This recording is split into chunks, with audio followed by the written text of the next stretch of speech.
हरे कृष्णा। तो हम श्रील प्रभुपाद लीलामृत से चर्चा कर रहे थे। आज हम प्रभुपाद लीलामृत ग्रंथ से तीसरा अध्याय, एक बहुत अच्छे साधु स्वभाव वाले पुरुष, इस अध्याय को शुरू करेंगे। इस अध्याय से पहले हमने सुने थे कि अभय यानी कि श्रील प्रभुपाद जी अपनी कॉलेज की डिग्री को ग्रहण करके भी प्रत्याख्यान कर दिए थे गांधी जी के आंदोलन के अनुसार,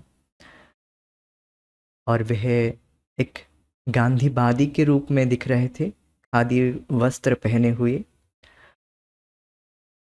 और फिर वह बोसिस लेबोरेटरी अर्थात उनके घर में जो चिकित्सक, जो डॉक्टर साहब उनके घर में आते थे, उनके पिताजी के बहुत ही पास के मित्र हैं, और जो कि कार्तिक बोस के नाम से परिचित हैं।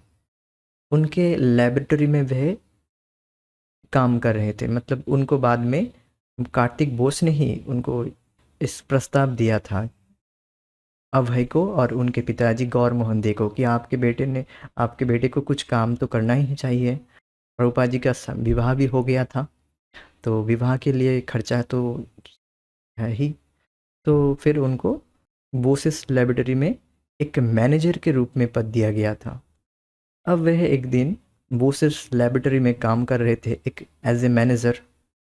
अब हम देखेंगे कि इस अध्याय में इस ऐसी शुरुआत हो रही है कि उनके एक घनिष्ठ मित्र नरेंद्रनाथ मल्लिक, एक मित्र उनके नरेंद्रनाथ मल्लिक, वे उनके पास आए और उनसे एक प्रस्ताव करेंगे कि एक बहुत अच्छे साधु स्वभाव वाले पुरुष आए हैं, जो कि मायापुर से आए हैं, उनसे तुम्हें मिलना ही चाहिए। तो इस तरह से रिक्वेस्ट कर रहे हैं, इस अध्याय में हम देखेंगे। और ये जो कोटेशन दिया गया है यहाँ पर, ये कोटेशन मतलब भक्ति सिद्धांत सरस्वती प्रभुपाद जी वे अपने शिष्यों को बता रहे हैं। उस विषय में भक्ति सिद्धांत सरस्वती कैसे अपने शिष्यों को शिक्षा दे रहे हैं, वो एक कोटेशन से ये अध्याय शुरू हो रहा है। तो हम शुरू करते हैं। चैतन्य महाप्रभु और उनके भक्तों जैसे उच्चतम श्रेणी के कल्याणकर्ता ना हुए हैं, ना होंगे। अन्य प्रकार के लाभ केवल धोखा है, सचमुच अत्यंत हानिकारक है। जबकि महाप्रभु और उनके अनुयायियों द्वारा किया गया कल्याण सबसे सच्चा, सबसे बड़ा और शाश्वत लाभ है। यह लाभ किसी देश विशेष के लिए नहीं है जो दूसरे के लिए उत्पात पैदा करे, वरन यह समस्त विश्व के लिए है। श्रील भक्ति सिद्धांत सरस्वती। महाप्रभु कौन है? श्रीमन चैतन्य महाप्रभु है साक्षात भगवान श्री कृष्ण, स्वयं भगवान श्री कृष्ण, जो कि उन्हीं की अंतरंग शक्ति श्रीमती राधा रानी के भाव में आए हैं। और उनके भक्त, उनके अनुयायी उच्चतम श्रेणी के कल्याणकर्ता ना हुए हैं, ना होंगे। मतलब इस जगत में जो भी हम कल्याणकर्ता देखते हैं, समाज सेवी के रूप में, समाज सेवक के रूप में, वह कल्याण तो कर रहे हैं, किंतु वास्तविक कल्याण तभी होगा जब हम अपने आप को जानेंगे और अपना संबंध भगवान से जानेंगे। शाश्वत लाभ ही वास्तविक लाभ है। और जो भी लाभ क्षणिक है, जो लाभ हमें क्षणिक कुछ समय के लिए दिया जा रहा है, वह वास्तविक लाभ नहीं है। जैसे कि आप मुझे पेमेंट कर रहे हैं, 1,00,000 रुपए दे रहे हैं, मैं आपको 1,00,000 रुपए का एक मोबाइल और जो भी हो एक गिफ्ट दिया। फिर वह गिफ्ट कुछ ही क्षण बाद नष्ट हो गया, तो क्या आपको गुस्सा नहीं आएगा? मतलब कुछ समय तक भी नहीं चला, ज़्यादा दिन भी नहीं चला, कुछ समय तक, साल 2 साल चला वह इलेक्ट्रॉनिक गैजेट, फिर वह खराब हो गया। फिर आपको गुस्सा नहीं आएगा? अरे इसने तो हमसे धोखा कर दिया, हमसे 1,00,000 रुपए लेकर, जो भी पैसे लेकर हमसे हमको जो दिया वो तो खराब हो गया, वो नष्ट हो गया, हमारे साथ धोखा हो गया, ऐसा आप कहेंगे कि नहीं? इसी तरह से जगत में जो कल्याण हम करते हैं या हम देख रहे हैं कि अरे ये लोग तो हमारा तो बहुत कल्याण कर रहे हैं, तो ये जो कल्याण हम जगत में देखते हैं ये सब टेम्पररी है, केवल धोखा हो रहा है। और जो वास्तविक कल्याण केवल ही केवल भगवान चैतन्य महाप्रभु और उनके भक्त लोग ही कर रहे हैं। कैसे? हम भूले हुए जीवात्माओं को भगवान से जोड़कर, यही वास्तविक कल्याण है कि हम अपने आप को पहचाने, हम कौन हैं और हमारा संबंध क्या है, भगवान कौन है, भगवान के साथ हमारा संबंध क्या है, कैसे उस संबंध को स्थापित करें, ये है वास्तविक कल्याण। जैसे मेले में कोई एक बच्चा खो जाए तो बच्चे को अगर हम खिलौने दे दे, चॉकलेट दे दे या घर मकान गाड़ी बाड़ी सब कुछ दे दे, क्या उसका कल्याण होगा? नहीं। उसका वास्तविक कल्याण तभी होगा अगर हम उस बच्चे को उसके माता पिता से मिला दे, है ना? तभी उस बच्चे का वास्तविक कल्याण होगा। नहीं तो और जो भी कल्याण, वो तो कल्याण के नाम से केवल धोखा हो रहा है बच्चे के साथ। उसी तरह से जगत में जो भी कल्याण हम देख रहे हैं, कंबल बांटना, ये करना, वो करना, that is just a temporary thing only. वो केवल मात्र एक धोखाधड़ी है। वास्तविक कल्याण तभी जीवात्मा का होगा जब जीवात्मा अपना संबंध को भगवान से जाने और भगवान से अपने संबंध को जागृत करने के लिए प्रयास में लग जाए, उसकी मदद की जाए। और ये कल्याण केवल श्रीमन चैतन्य महाप्रभु और उनके भक्त लोग ही कर रहे हैं। इसीलिए बताया गया है जो कल्याण सबसे सच्चा और सबसे बड़ा और शाश्वत लाभ है, शाश्वत इटर्नल बेनिफिट्स हमें दे रहे हैं। ये बात है, शिल भक्ति सिद्धांत का स्टेटमेंट है, बहुत ही पावरफुल स्टेटमेंट्स।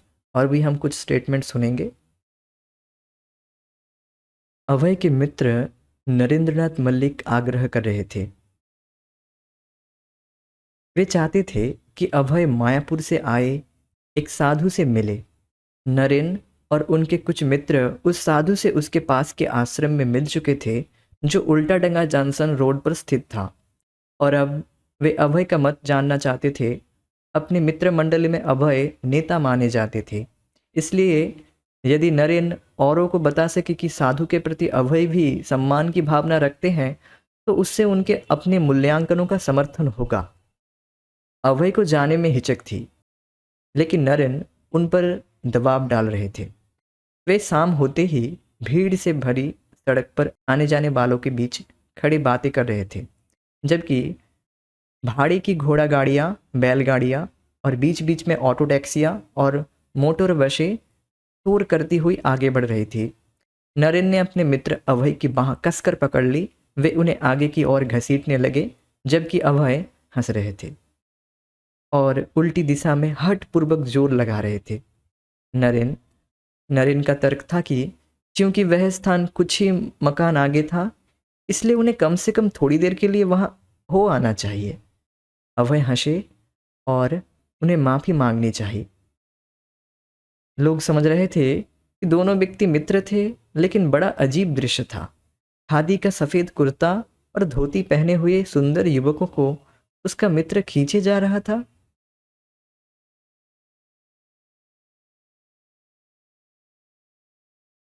नरेन ने बताया कि साधु श्रील भक्ति सिद्धांत सरस्वती वैष्णव थे और चैतन्य महाप्रभु के महान भक्त थे। उनके एक शिष्य जो सन्यासी थे, मल्लिकों के घर आ जा चुके थे और उन्होंने उन्हें श्रील भक्ति सिद्धांत सरस्वती से मिलने को आमंत्रित किया था। मल्लिक में से कुछ वहाँ गए थे और उनसे बहुत प्रभावित हुए थे, किंतु अभय कंकालू बने रहे। समझ में आ रहा होगा कि श्रील प्रभुपाद जी तथा अभय, उनका मित्र नरेंद्रनाथ मल्लिक एक बहुत ही बड़े परिवार के लड़के थे। मल्लिक परिवार में बहुत ही संभ्रम परिवार के एक लड़के थे और उनका मित्र। अब उनके घर में मल्लिकों के घर में श्रील भक्ति सिद्धांत सरस्वती प्रभुपाद के कुछ शिष्य आए थे। अब उन शिष्यों के वचनों को सुनकर, भक्ति सिद्धांत प्रभुपाद के शिष्यों को सुनकर और उनके वचनों को सुनकर वे सब प्रभावित हुए थे। फिर जब सुना कि ऐसे साधु हैं और इनके शिष्य भी इतने प्रभावशाली हैं, तो फिर इनके गुरु महाराज कितने प्रभावशाली होंगे। और फिर इस तरह से मल्लिक के परिवार में कुछ लोग भक्ति सिद्धांत सरस्वती से मिले और उनसे प्रभावित भी हुए। अब जब प्रभावित हुए, अब नरेंद्रनाथ मल्लिक अभय को भी रिक्वेस्ट कर रहे थे कि चलो, ये साधु वास्तविक साधु है, एक सच्चा साधु है, इससे तुम्हें मिलना ही चाहिए। अरे तुम तो धार्मिक हो, तुम क्यों ऐसे कर रहे हो, तुम क्यों मिलना नहीं चाहते, तुम तो साधु से मिलना बहुत पसंद करते हो, तुम तो धार्मिक व्यक्ति हो। अरे 5 मिनट लगेगा, ज़्यादा समय नहीं लगेगा, पास ही है, उल्टा डंगा जंक्शन पास ही है, 5 मिनट में हम होकर आएंगे वहाँ पर, चलो ना। इस तरह से रिक्वेस्ट कर रहे थे। एक बार चलो, देख के आओ, बस कुछ ही समय के लिए चलो। बहुत इस तरह से करके रिक्वेस्ट कर रहे थे नरेंद्रनाथ मल्लिक। किंतु अभय संकालू बने रहे। उन्होंने कहा, नहीं नहीं, मैं इन सब साधुओं को जानता हूँ, मुझे नहीं जाना है। अभय ने अपने बचपन से बहुत साधु देखे थे। उनके पिता घर पर कम से कम 3-4 को प्रतिदिन आमंत्रित करते थे, और उनमें से कुछ तो केवल भिख मंगे थे और कुछ गांजा पीते थे। गौरमोहन बहुत उदार थे, और जो भी सन्यासी का गेरुआ वस्त्र पहने होता उसे घर में आने देते थे। तो क्या इसका तात्पर्य यह था कि चाहे कोई भिख मांगता हो या गांजा पीता हो, फिर भी उसे साधु माना जाए, केवल इसलिए कि वह सन्यासी की वेशभूषा में है, या मठ निर्माण के नाम से धन इकट्ठा कर रहा है, या अपने भाषण से लोगों को प्रभावित कर लेता है? क्या इसलिए हम साधु मान ले? क्या इसलिए हम साधु का दर्शन करने जाए? नहीं, ये साधु अधिकतर बहुत खराब लोग होते थे। अभय ने अपने पड़ोस में भी एक ऐसे व्यक्ति को देखा था जो पेशे से भिखमंगा था। सवेरे जब अन्य लोग काम के कपड़े पहनकर अपने काम पर जाते, ये व्यक्ति गेरुआ वस्त्र धारण करके भीख मांगने निकलता, इस तरह अपना पेट पालता। लेकिन क्या यह उचित था कि ऐसे तथाकथित साधु का सम्मान पूर्वक दर्शन किया जाए, मानो वह गुरु हो? अब देखिए, जब नरेंद्रनाथ मल्लिक अभय से रिक्वेस्ट कर रहे थे कि चलो, मायापुर से एक साधु आए हैं, बहुत ही अच्छे साधु हैं, उनसे मिल लो, तुम एक बार मिल लो, तो फिर अभय इस तरह से तर्क दे रहे थे, देखो, मैं बचपन से बहुत साधु को देख चुका हूँ, बहुत साधुओं को देख चुका हूँ। जो साधु इस तरह से आते थे हमारे घर में, तो प्राय इस तरह से 3-4 साधु डेली आते थे, और मेरे पिताजी भी उनको केवल इसी बात पर उनको घर आने देते थे कि वे लोग गेरुआ वस्त्र पहने हुए हैं, सन्यासी के वेशभूषा में हैं, चाहे वे लोग भिखमंगे हो, गांजा पीते हो, इवन केवल पेट चलाने के लिए गेरुआ वस्त्र पहनकर भीख मांगने निकल जाते थे। जैसे हम लोग, जैसे जो नौकरी आदि करते हैं, अपना फॉर्मल ड्रेस पहनकर, नौकरी के ड्रेस को पहनकर वो अपना काम करने जाते हैं, इस तरह से कुछ लोग ऐसे हैं जो सुबह सवेरे सवेरे सन्यासी का वेशभूषा करके निकल जाते थे भीख मांगने। ऐसे भी लोग थे। तो क्या हम इनको साधु मान ले? क्या ये लोग अपने वचनों से प्रभावित कर लेते हैं? क्या इसलिए इनको साधु मान ले? क्या इसलिए इनका दर्शन करने जाए? इस तरह से तो मैं बहुत बहुत बार इस तरह से मैं ठग चुका हूँ, और नहीं ठगना चाहता हूँ। अब नरेन तर्क दे रहे हैं, देखिए। नरेन का तर्क था कि वे साधु बहुत विद्वान पुरुष थे, विशेष विद्वान पुरुष थे, और अभय को चाहिए कि कम से कम उनसे मिल ले और स्वयं निर्णय करे। अभय चाहते थे कि उनके मित्र नरेन इतना आग्रह ना करे, लेकिन अंत में वे उनकी बात का इनकार ना कर सके। एक साथ पारसनाथ जैन मंदिर से होते हुए उल्टा डंगा पहुंचे, जहां भक्ति विनोद आसन अंकित था और जो गौड़िया मठ के आवासों की सूचना दे रहा था। तो अंत में इस तरह से नरेन तर्क दिए कि ठीक है, तुम खुद ही विचार कर लो, तुम खुद ही एक बार उनसे मिल ले, उनसे मिलकर उनसे उनके बातों को सुनकर तुम खुद ही विचार कर लो। तुम तो धार्मिक हो, तुम तो एक वैष्णव परिवार से हो, तुम खुद ही विचार कर लो, फिर देख लो, अगर पसंद ना आए फिर हम चले जाएंगे वहां से। तो फिर मैं मान गए। भक्ति विनोद आश्रम वही उल्टा डंगा जॉनसन में गौड़ीय मठ का एक आवासी था, जहां पर भक्ति सिद्धांत सरस्वती और उनके अनुयायी रह रहे थे।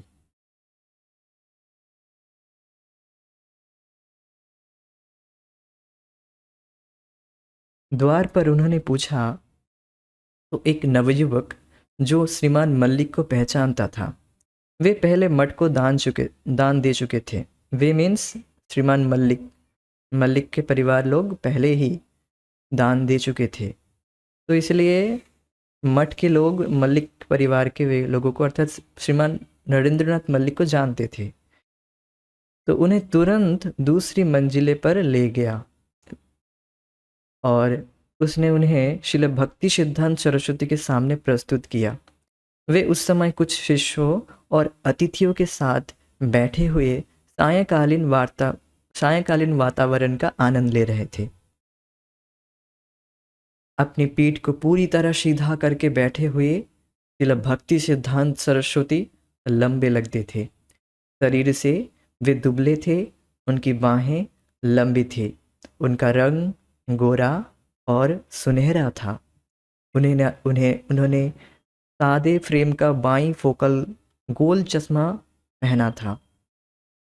उनकी नाक नुकीली थी, मस्तक प्रशस्त था, चेहरे से विद्युता प्रकट होती थी, लेकिन उस पर भीरुता बिल्कुल नहीं थी। उनके मस्तक पर लगे वैष्णव तिलक की खड़ी रेखाओं से अभय परिचित थे, ठीक वैसे ही जैसे वे उनके सादे सन्यासी उत्तरीय से परिचित थे, जो उनके दाहिने कंधे पर पड़ा हुआ लटक रहा था, जिससे बायां कंधा और आधा वक्षस्थल खुले थे। उन्होंने गले में तुलसी की माला पहनी हुई थी और मृत्तिका से बने वैष्णव तिलक के चिन्ह उनके गले में, कंधे पर और बाहें के ऊपरी भाग में दृष्टिगोचर हो रही थे। निर्मल सफेद जनेऊ गले में लिपटा हुआ छाती पर विराज रहा था। शिला भक्ति सिद्धांत सरस्वती गोस्वामी ठाकुर। अब देख सकते हैं कि जैसा वर्णन है उसी तरह का एक रिप्रेजेंटेटिव फोटो रखा गया है। रिप्रेजेंटेटिव नहीं, यही शिला भक्ति सिद्धांत सरस्वती प्रभुपाद का फोटो है, उनका चित्र है। उनके विषय में हम और भी ज़्यादा चर्चा करेंगे। शिला भक्ति सिद्धांत सरस्वती ठाकुर कौन है? ठीक है, हम आगे बढ़ते हैं।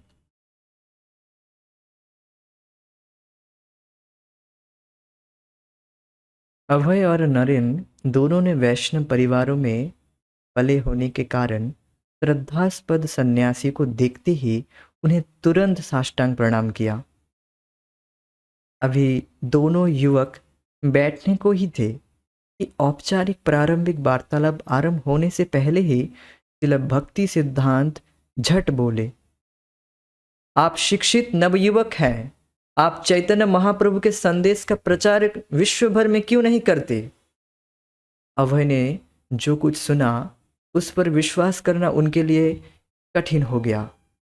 अभी उनके बीच विचारों का आदान प्रदान भी नहीं हुआ था कि यह साधु उन्हें बताने लगा कि उन्हें क्या करना चाहिए। भक्ति सिद्धांत सरस्वती के सामने बैठे अभय अपनी बुद्धि का सहारा लेते हुए उनके विषय में अपनी स्पष्ट धारणा बनाने में लगे थे, लेकिन इस बीच उस व्यक्ति ने उन्हें बता दिया कि उन्हें प्रचारक बनकर विश्व में घूमना चाहिए। मतलब वह बस भक्ति विनोद आश्रम में प्रवेश किए तो देखे कि एक साधु है और जो इस तरह से वर्णन किया गया कि साधु कैसे दिखते थे, जो कि श्रील भक्ति सिद्धांत सरस्वती है, उनमें विचारों का आदान प्रदान भी नहीं हुआ था। तुरंत उनको इंस्ट्रक्शन मिल गया, अरे तुम तो पढ़े लिखे हो, तुम विश्व भर में प्रचार क्यों नहीं करते। तुरंत उनको इंस्ट्रक्शन मिल गया। अभय पर तत्क्षण प्रभाव हुआ, लेकिन वे अपना बौद्धिक संशय छोड़ने को तैयार नहीं थे। जो भी हो, साधु ने जो कुछ कहा था उसमें पूर्वानुमान थे। शिल भक्ति सिद्धांत प्रभुपाद, शिल भक्ति सिद्धांत सरस्वती ठाकुर देख रहे थे कि शिल प्रभुपाद आगे जाकर यही शिल प्रभुपाद होंगे, आगे जाकर यही प्रचारक बनेंगे। तुरंत इसलिए उनको इंस्ट्रक्शन मिल गया। अभय ने अपनी वेशभूषा से अपने को गांधीवादी बता दिया था और उनके मन में आया कि वे वाद विवाद शुरू करें। उनके मन में जो विचार आ रहे थे उनको प्रस्तुत करें। किंतु ज्यों-ज्यों वे भक्ति सिद्धांत के वचनों को सुनते गए, वे साधु के विश्वास के बल के सामने विजित सा अनुभव करने लगे। विजित मीन्स अच्छे से जीते जा रहे हैं विश्वास के बल पर। अभय को मालूम हो गया कि महाप्रभु चैतन्य के अतिरिक्त साधु को अन्य किसी चीज की चिंता नहीं थी और इसी कारण वे महान हो गए थे। This is amazing statement. अगर हमें किसी और विषय की चिंता है तो वो चिंता हमें छोड़ देनी चाहिए। हमें केवल यही चिंता करनी चाहिए कि इस कार्य से क्या श्रीमन चैतन्य महाप्रभु प्रसन्न होंगे या नहीं। इसी कारण उनकी चारों ओर इतने अनुयायी इकट्ठे हुए थे। इसी कारण अभय उनकी ओर आकर्षण का अनुभव करते थे, उनसे अनुप्राणित थे, विजित थे और उनके वचन अधिकाधिक सुनना चाहते थे। लेकिन उन्हें सच्चाई की परख के लिए एक विवाद खड़ा करना था। विवाद के लिए विवश होकर अभय उन शब्दों के उत्तर में बोले जो श्रील भक्ति सिद्धांत ने मिलने के तुरंत बाद संक्षेप में कहे थे।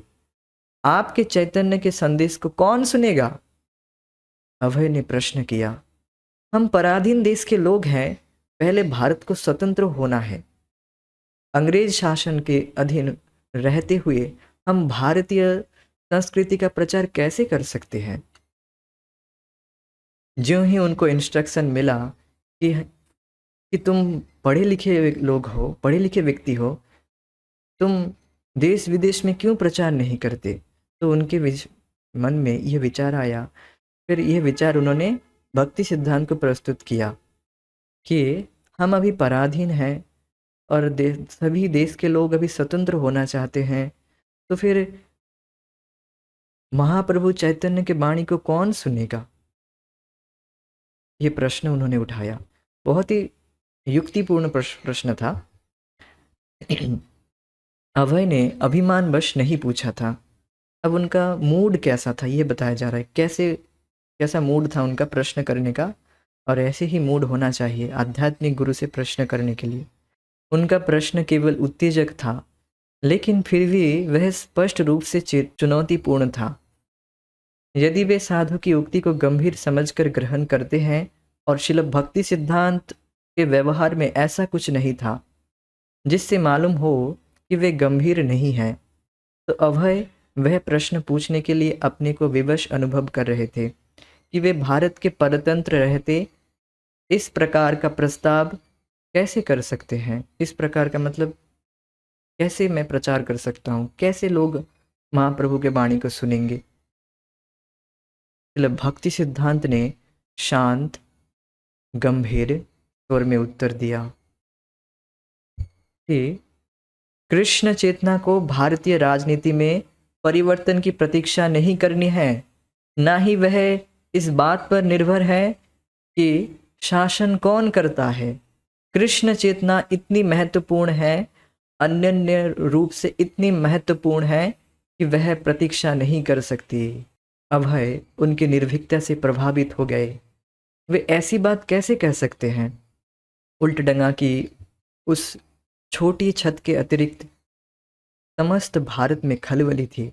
सारा देश अभय के तर्क का समर्थन करता लग रहा था। बंगाल के बहुत से प्रसिद्ध नेता, बहुत से संत, स्वयं गांधी जी, शिक्षित और आध्यात्मिक विचार के लोग सभी वही प्रश्न करते जो अभय ने किया था, इस साधु की प्रासंगिकता को चुनौती देते हुए। इतने पर भी वे हर वस्तु को, हर व्यक्ति को नकार रहे थे, मानो किसी को कोई महत्व नहीं है। कृष्ण चेतना को भारतीय राजनीति में परिवर्तन की प्रतीक्षा नहीं करनी है। ना ही वह इस बात पर निर्भर है कि शासन कौन करता है। कृष्ण चेतना इतनी महत्वपूर्ण है, अनन्य रूप से इतनी महत्वपूर्ण है कि वह प्रतीक्षा नहीं कर सकती। श्रील भक्ति सिद्धांत और भी कहते रहे, एक शक्ति का शासन हो अथवा दूसरी शक्ति का, यह अस्थायी परिस्थिति है, किंतु शाश्वत वास्तविकता कृष्ण चेतना है। वास्तविक सत्या आत्मा है। इसलिए मनुष्यकृत कोई भी राजनीतिक व्यवस्था मानवता के वास्तव में सहायता नहीं कर सकती। वैदिक धर्मशास्त्रों का यही निर्णय है और आध्यात्मिक गुरु ने यही कहा है। यद्यपि हर व्यक्ति भगवान का शाश्वत सेवक है, किंतु जब वह अपने को अस्थायी शरीर समझने लगता है और अपने राष्ट्र को आराध्य मानता है, तब वह भ्रांति में पड़ जाता है। विश्व राजनीतिक आंदोलन के नेता और उनके अनुगामी, जिससे स्वराज का आंदोलन भी शामिल है, मात्र इसी प्रकार की भ्रांति पैदा कर रहे हैं। वास्तविक कल्याणकारी का उद्देश्य, चाहे वह व्यक्तिगत हो, सामाजिक हो या राजनीतिक हो, मनुष्य को दूसरे जन्म के लिए तैयार करना और श्री भगवान के साथ उसके शाश्वत संबंध को पुनः स्थापित करना होना चाहिए। तो देखिए, आप सोचेंगे कि राजनीतिक परिस्थिति उस समय बिगड़ी हुई थी, भारत पराधीन था, तो लोग कैसे कृष्ण चेतना को अपनाएंगे, कैसे लोग भगवान की भक्ति करेंगे, कैसे लोग उस समय हरे कृष्ण का जप करेंगे। इसी बात पे सभी लोग विचलित हुए थे कि भारत पराधीन है, कैसे हम कृष्ण चेतना को ग्रहण करें। तो ये प्रश्न तो उचित था, किंतु देखिए, जो भी परिस्थिति था वह टेम्पररी है, वह शाश्वत नहीं है। राजनीतिक परिवर्तन कृष्ण चेतना के लिए अपेक्षा नहीं कर सकता। राजनीतिक मतलब जो राजनीति में जो परिवर्तन है वह परिवर्तनशील है। कृष्ण चेतना इतनी महत्वपूर्ण है कि राजनीतिक परिवर्तन के लिए नहीं रुक सकता है। अर्थात बता रहे हैं कि शासक बदल जाएंगे, किंतु राजनीति रह जाएगी।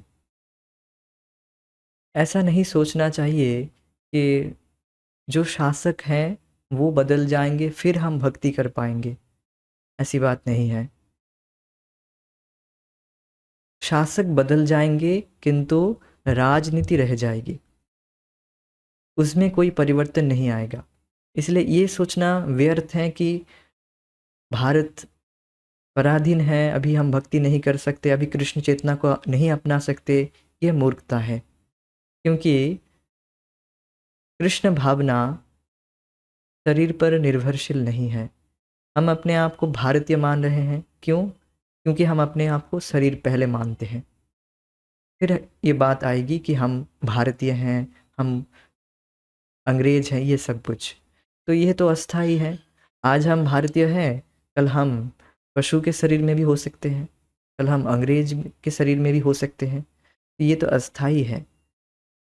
आत्मा का यही धर्म है कि वह भगवान की भक्ति करे, भगवान की सेवा करे, भगवान से अपना संबंध को जागृत करे। आत्मा जो कि शाश्वत है, जो कि वास्तविक सत्ता है, हमारी चेतना ही वास्तविक सत्ता है, अर्थात आत्मा। और जो भी है, जो भी परिस्थिति है, वह टेम्पररी है। उसके लिए हम अपने भक्ति अर्थात आत्मा के प्रगति को बंद कर दे, आत्मा के प्रगति को स्थगित कर दे, फिर हम सोचे कि यह कर ले, यह हो जाए, फिर आत्मा के विषय में सोचेंगे। ये तो वैसे ही हुआ जैसे एक कार को हम ड्राइविंग कर रहे हैं, अर्थात कार में हम चढ़े जा रहे हैं कार में, तो ड्राइवर को खिला ही नहीं। ड्राइवर को बिल्कुल भूखा छोड़ दे तो कार को कैसे चलाएंगे। आत्मा को ड्राइवर से तुलना की गई है। आत्मा का भोजन यही है कि हम कृष्ण भावनामृत को अपनाएं, कृष्ण भावनामृत को अनुशीलन करें, तभी आत्मा स्पुष्ट होगी और यही शाश्वत प्रगति है। और आप देख सकते हैं कि जो भारत की जो पराधीनता अवस्था थी उस समय, वो परिवर्तन होने के बाद भी, अर्थात स्वाधीन होने के बाद भी क्या शांति स्थापित हो गई थी? नहीं। भारत स्वाधीन होने के बाद भी विपुल दंगा हुआ था, बहुत बड़ा दंगा हुआ था। क्या दंगा? भारत में फिर बहुत बड़ा दंगा हुआ था हिंदू मुसलमान में।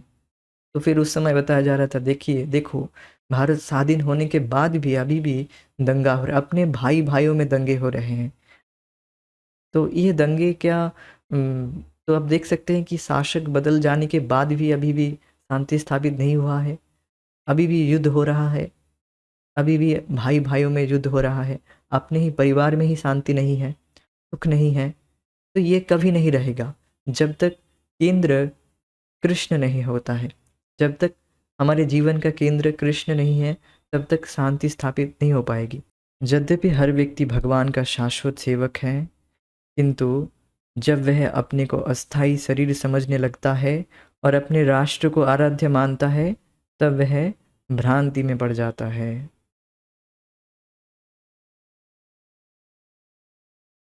जब वह अपने को अस्थाई शरीर समझने लगता है, समझ रहे होंगे कि हम जब भी हम यही धारणा में हैं कि हम यह शरीर है, तो इस धारणा की वजह से ही हम मोहित हैं। इसे कहते हैं अज्ञान के लेवल हैं, उसमें एक लेवल, पहला लेवल है कि अपने स्वरूप का अज्ञान, तम कहलाता है इसे, तम। तो उतना डिटेल्स में नहीं जा रहे अभी हम। तो पहले तो यह मोह होता है कि हम ये शरीर हैं, ये अस्थाई शरीर हैं। फिर इसके बाद हम अपने शरीर से संबंधित व्यक्तियों को अपना मानते हैं, बहुत ज़्यादा उसमें आसक्त हो जाते हैं। फिर उसके बाद देश भूमि में, जिस जन्म भूमि में हम आसक्त हो जाते हैं, अपने राष्ट्र को आराध्य मानते हैं।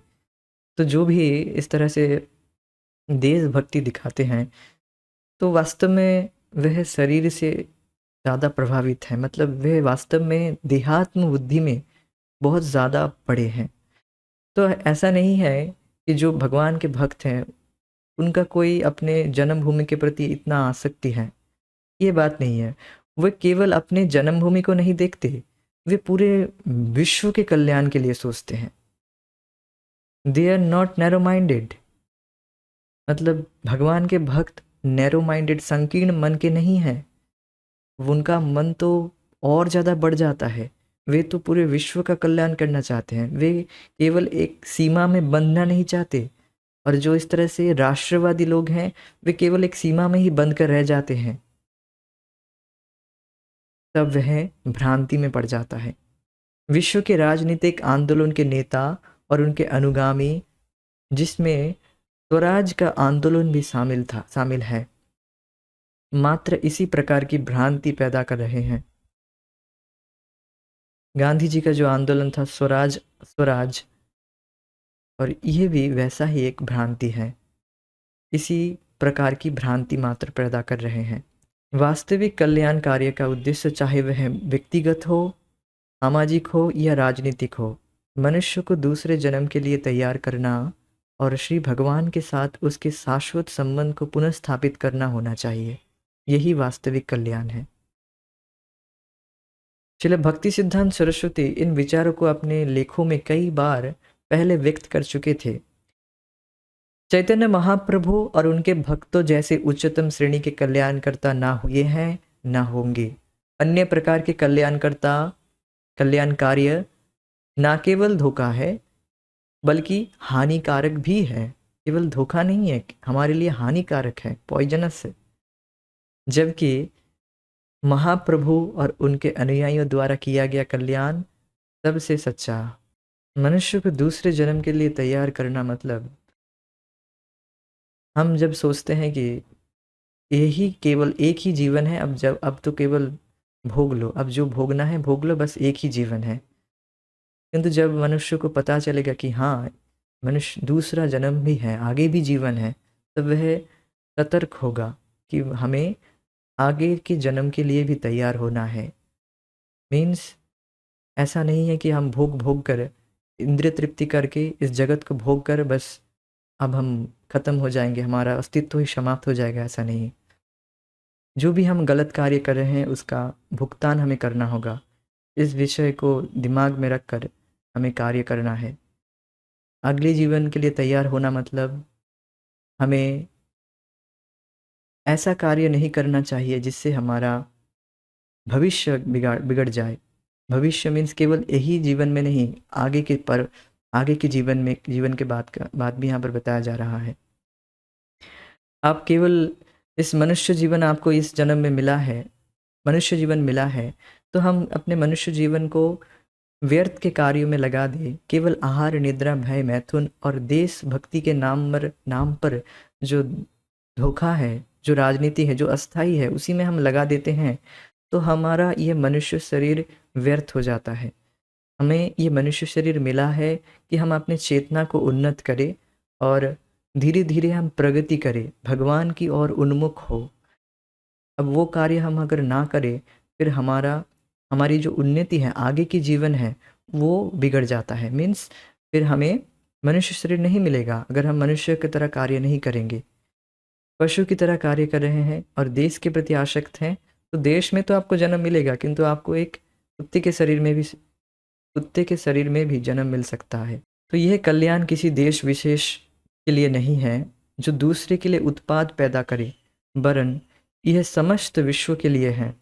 श्री चैतन्य महाप्रभु ने जो दया जीवों पर दर्शाई है, वह उन्हें सभी अभावों, सभी असुविधाओं और सभी कष्टों से सदा के लिए मुक्त करती है। वह दया किसी पाप को जन्म नहीं देती। जिन जीवों को यह मिली है, वे संसार के पापों के भागी नहीं बनेंगे। चैतन्य दया करह विचार, विचार करिले पावे चित्ते चमत्कार। भगवान चैतन्य महाप्रभु ने जो दया की है जीवों पर, वही वास्तविक दया है, और जो भी दया है वो दया नहीं है। और यह दया जीवों का कोई पापों का जन्म नहीं देती है। जिन जीवों को यह मिली है, वे संसार के पापों के भागी नहीं बनेंगे। मतलब जिन जीवों को चैतन्य महाप्रभु के दया की प्राप्ति हुई है, उनको संसार के पापों का भागी नहीं बनना होगा। चैतन्य महाप्रभु का दया क्या है? दया यही है कि हम हरे कृष्ण कृष्ण कृष्ण हरे हरे, हरे राम राम राम हरे हरे का जाप बहुत ही ध्यान पूर्वक और बहुत ही श्रद्धा के साथ निरपराध से हम नाम जप करें। हरे कृष्ण महामंत्र का जाप करें, जिसके द्वारा ही हम दया को प्राप्त कर सकते हैं, जिसके द्वारा दया अर्थात भगवान के प्रेम को प्राप्त कर सकते हैं। यही वास्तविक दया है। और इस दया से, इस प्रेम को प्राप्त कर लेने से, और ये संसार के पापों के व्यक्ति कोई भागी नहीं बनेगा। जो भी इस दया को प्राप्त किया है, जो भी हरे कृष्ण महामंत्र का जाप कर रहा है, वह संसार के पापों के भागी नहीं बनेंगे। इसीलिए हमें केवल पाप हटाने के लिए नहीं, अपितु भगवान की प्रसन्नता के लिए, भगवान की इस दया का विचार करके कि हम तो कितने पापी हैं, कितने पाप कार्य में लिप्त थे, वहाँ से उठाकर हमें भगवान चैतन्य महाप्रभु ने दया करके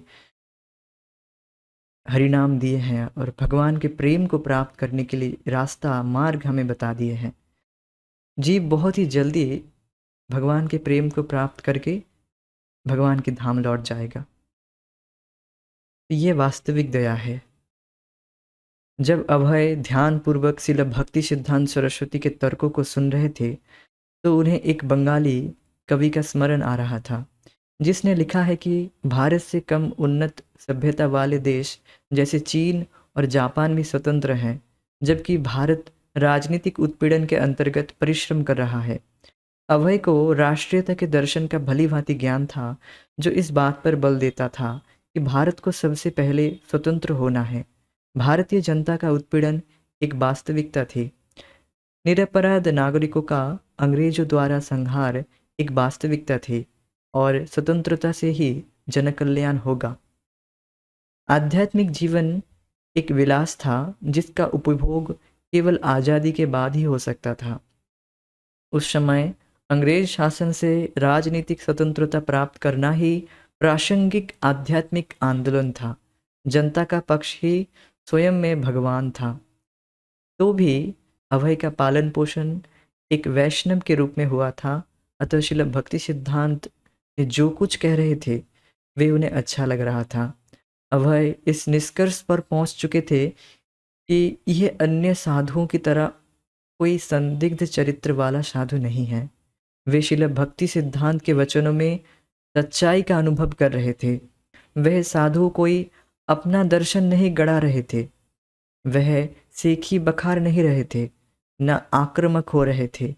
यद्यपि उसके बात करने का ढंग ऐसा था कि उससे अन्य सभी दर्शन खोखले लग रहे थे। वे वैदिक साहित्य और ऋषियों के शाश्वत आदेशों का कथन कह रहे थे और उन्हें सुनना अभय को प्रिय लग रहा था। तो यद्यपि उस समय स्वाधीनता, भारत की पराधीनता पर स्वाधीनता, भारत स्वाधीन हो जाए, स्वतंत्र हो जाए, यद्यपि यह प्रकट लग रहा था, मतलब यही वास्तविक कल्याण लग रहा था, किंतु जन कल्याण वास्तविक तभी होगी जब लोगों को भगवान से जोड़ा जाए। ये सब जो हो रहा है, ये सब जो क्रांति अभी हो रही है या फिर जो परेशानी जब हमारे जीवन में आ रहा है, ये सब इसी कारण है कि हम भगवान से विमुख हैं। जनता, नागरिक जितना भगवान से विमुख होते जाएंगे उतना ही प्रकृति हमें दुख देगी। प्रकृति, नेचर हमें इसलिए दुख दे रही है क्योंकि हम भगवान से विमुख हैं।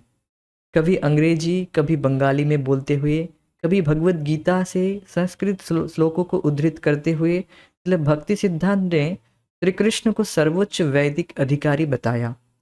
भगवत गीता में कृष्ण ने घोषणा की थी कि सारे धर्मों को त्याग कर मनुष्य को चाहिए कि वह श्री भगवान की शरण में अपने आप को समर्पित कर दे। सर्वधर्मान परित्याज्य मामेकम शरणम व्रज। और श्रीमद् भागवत में उसी बात की पुष्टि की गई है। धर्म प्रोज्झित कैतवो अत्र परमो निर्मत शरानम शताम। धर्म प्रोज्झित कैतव अत्र। सारे चीटिंग धर्म को, सारे जो चीटिंग प्रोपेंसिटी वाले जो धर्म है उनको बिल्कुल प्रोज्झित मीन्स किक्ड आउट कर दिया गया है। उनको बिल्कुल ही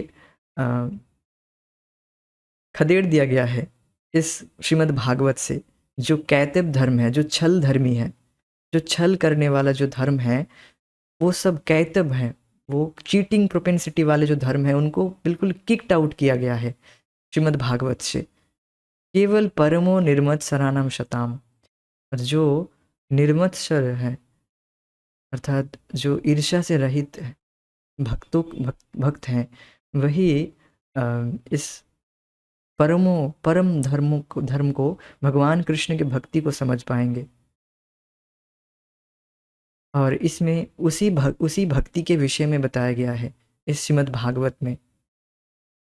यहाँ पर कोई भी चीटिंग प्रोपेंसिटी वाले जो धर्म हैं, ये कर लो ये लाभ हो जाएगा, वो कर लो ये लाभ हो जाएगा, ये सब बिल्कुल किक्ड आउट किया गया है, बिल्कुल खदेड़ दिया गया है। जीव का वास्तविक कल्याण भगवान में रुचि, भगवान में रति जागृत हो जाए, वही उसी के विषय में इस भागवत धर्म में बताया गया है। अन्य सभी धर्म अपवित्र और त्याज्य हैं, केवल भागवत धर्म ही रहना चाहिए, जिसका अर्थ है श्री भगवान को प्रसन्न करने के लिए अपने कर्तव्य का पालन करना। श्री भगवान की प्रसन्नता के लिए ही हमें अपना कार्य करना चाहिए। यही भागवत धर्म है। श्रील भक्ति सिद्धांत का प्रस्तुतिकरण इतना शक्तिशाली था कि किसी को भी जो शास्त्र को स्वीकार करता हो उनका निष्कर्ष मान्य ही था। श्रील भक्ति सिद्धांत ने कहा कि अब लोग नास्तिक हो गए हैं, इसलिए अब उनका विश्वास नहीं रह गया है कि भक्ति से सभी अनियमितताएं जहाँ तक कि राजनीतिक क्षेत्र की भी दूर हो जाती है। आगे बोलते हुए उन्होंने ऐसे सभी लोगों की आलोचना की जो आत्मा के विषय में अनजान हैं, किंतु फिर भी नेता बनने का दावा करते हैं। उन्होंने ऐसे समकालीन नेताओं के नाम भी लिए और उनकी विफलताएं बताई। अमर्त आत्मा कृष्ण से उसके संबंध और भक्ति के विषय में लोगों को शिक्षित बनाकर मानवता का अधिक से अधिक कल्याण करने की तात्कालिक आवश्यकता पर उन्होंने बल दिया। जो भारत के तथाकथित नेता थे, उनको इसी विषय में पता नहीं है कि हम हैं कौन, हम जीवात्मा हैं, हम भगवान के अंश हैं, इसी विषय में ज्ञान नहीं है। तो वे हमारा वास्तविक कल्याण कैसे करेंगे? जब उनको पता ही नहीं है कि हम हैं कौन, तो फिर वह हमारा कल्याण कैसे करेंगे? आत्मा अमर्त है, आत्मा अजर अमर है, जिसका संबंध भगवान कृष्ण से है, और वही संबंध कैसे जागृत किया जाए, यही वास्तविक शिक्षा है। वो शिक्षा नहीं दी जाती है, तो कैसे ये लोग कल्याण कर पाएंगे? तो इसीलिए श्रील भक्ति सिद्धांत सरस्वती प्रभुपाद वे पर बल दे रहे थे, अमर्त आत्मा पर बल दे रहे थे। उसका संबंध कैसे भगवान कृष्ण से जागृत की जाए, उस पर बल दे रहे थे, जो कि वास्तविक कल्याण है। अब अभय को भगवान कृष्ण की आराधना या भगवत गीता में उनके उपदेश भूले नहीं थे। उनका परिवार भगवान चैतन्य महाप्रभु की पूजा हमेशा करता आया था। उन्हीं के मिशन का समर्थन भक्ति सिद्धांत सरस्वती कर रहे थे। गौड़ीय मठ के लोग जिस तरह कृष्ण की पूजा करते थे, उसी तरह उन्होंने भी जीवन भर कृष्ण की पूजा की थी और वे कृष्ण को कभी नहीं भूले थे। लेकिन वैष्णव दर्शन का ऐसा सशक्त प्रस्तुतिकरण सुनकर वे विस्मित हो गए।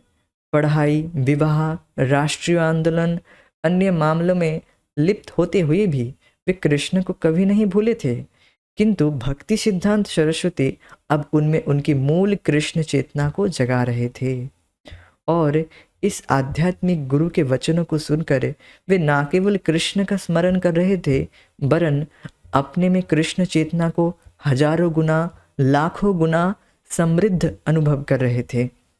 बचपन में अभय ने जो नहीं सुना था, जगन्नाथपुरी में जो उनके लिए अस्पष्ट था, कॉलेज में जिससे वे विचलित थे, पिता ने उनकी जिस बात की रक्षा की थी, वह सब अब उनकी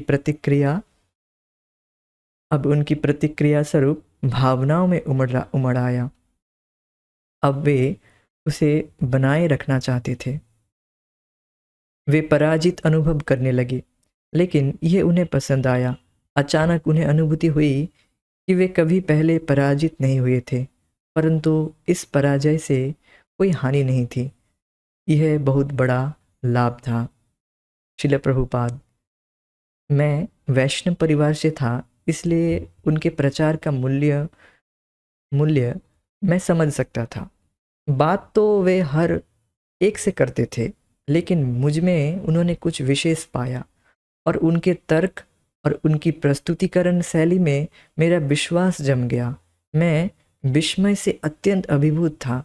मेरी समझ में बात आ गई, ये एक उपयुक्त व्यक्ति हैं जो वास्तविक धार्मिक विचार दे सकता है। देर हो गई। अभय और नरेन को उनसे बात करते 2 घंटे हो गए थे। एक ब्रह्मचारी ने उनकी खुली हथेली पर कुछ प्रसाद रखा और वे कृतज्ञता पूर्वक उठे और अनुमति लेकर चले गए। तो इसके बाद की बात हम आगे की कक्षा में चर्चा करेंगे। तो आज हम यहीं पर रुकेंगे। हरे कृष्णा। जय श्रील प्रभुपाद। निताय गौर प्रेमानंदे। Hari Hari. Thank you so much. Thank you for joining. Hare